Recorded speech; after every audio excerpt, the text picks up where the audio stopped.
Assalamualaikum warahmatullahi wabarakatuh. Selamat pagi anak-anakku semuanya ya. Kita mulai pembelajaran pada hari ini, yaitu kita masuk bab 1 ya, pelajaran PAI ya. Semoga kita semua dalam keadaan sehat semuanya ya. Kita lanjut pertama, yaitu bab 1 tentang Al-Quran dan hadis sebagai pedoman hidup ya. Jadi yang mana yang kita ketahui ya, bahwa Al-Quran itu sebagai pedoman umat Islam ya. Hadis juga termasuk yang diikuti ya, perkataan atau perbuatan yang ada pada zamannya Nabi. Nah, di sini Al-Quran merupakan pedoman hidup umat Islam yang selalu digunakan hingga akhir zaman. Selain Al-Quran yang menjadi pedoman, ada hadis-hadis Nabi yang menjadi pendukung dari penjelasan Al-Quran. Jadi yang dikatakan Al-Quran itu ya, pedoman bagi umat Islam ya. Nah, di sini ada An-Nisa ayat 59 ya. An-Nisa surat keempat ayat 59 yang berbunyi, A'udzubillahi minasyaitonirrajim, Bismillahirrahmanirrahim. Ya ayyuhallazina amanu atiullaha wa atiur rasul wa ulil amri minkum fa in tanaza'antum fi shay'in firuduhu ilallah wa rasuli in kuntum tu'minuna billahi wal yaumil akhir zalika khairu wa ahsanu ta'wila. Yang artinya, wahai orang-orang yang beriman ya, taatilah Allah dan taatilah Rasul Muhammad dan ulil amri atau pemegang kekuasaan di antara kamu. Kemudian jika kamu berbeda pendapat tentang sesuatu, maka kembalikanlah kepada Allah atau Al-Quran dan Rasul, yaitu sunnahnya. Jika kamu beriman kepada Allah dan hari kemudian, yang demikian itu lebih utama bagimu dan lebih baik akibatnya ya. Nah, surat An-Nisa ya. Kita lanjut.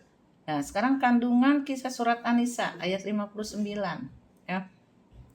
Yaitu di mana yang pertama, keharusan bagi setiap mukmin dan muslim untuk taat kepada Allah Subhanahu wa taala, Rasul dan pemimpinnya ya. Kedua, ketaatan dan kepatuhan yang dilakukan hendaknya didasari atas keimanan yang bersumber dari Al-Quran dan hadis. Keharusan mentaati pemimpin yang benar, yakni pemimpin yang perintah dan tindakannya tidak bertentangan dengan nilai-nilai yang terkandung dalam Al-Quran dan hadis. Jadi kita bisa mengikuti pemimpin yang benar, mengikuti pemimpin yang perkataan dan perintahnya itu benar. Selama memimpin, memerintahkan kebenaran, wajib hukumnya untuk ditaati dan dipenuhi. Begitu pula sebaliknya. Jadi kalau pemimpinnya benar, kita bisa mengikutinya ya. Terus kita lanjut. Ya, di sini ada kisah surat An-Nahl ya. An-Nahl ayat 64. Wa ma anzalna 'alaikal kitaba illa litubayyana lahumul ladzi talafu fi wa huda wa rahmah liqaumi yu'minun.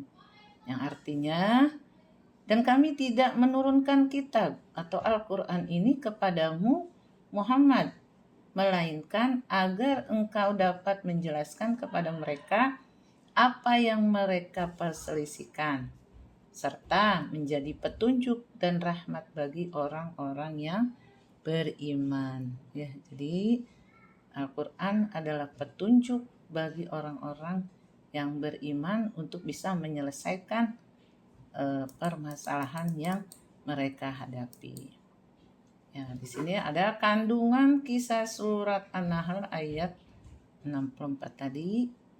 Yang pertama yaitu sebagai dasar dan pedoman yang dapat membuka pikiran untuk dapat menilai kebenaran atas bimbingan wahyu ya, Terus sebagai pembimbing sekaligus dapat menjelaskan persoalan yang diragukan sehingga umat dapat melihat kebenaran dan kebatilan. Nah, jadi kalau sesuatu yang terjadi untuk mencari kebenaran itu semuanya ada dalam Al-Qur'an ya. Terus sebagai petunjuk yang dapat membimbing umat manusia menuju jalan kebenaran sehingga terhindar dari kesesatan. Ya, sebagai rahmat bagi orang-orang yang beriman ya. Nah, jadi Al-Qur'an yang kita ketahui itu ada beberapa ya yang dapat dijadikan sebagai pedoman untuk umat manusia ya. Nah, mungkin ini saja penjelasan yang dapat saya sampaikan. Mudah-mudahan dapat dimengerti ya. Dan saya akhiri. Assalamualaikum warahmatullahi wabarakatuh.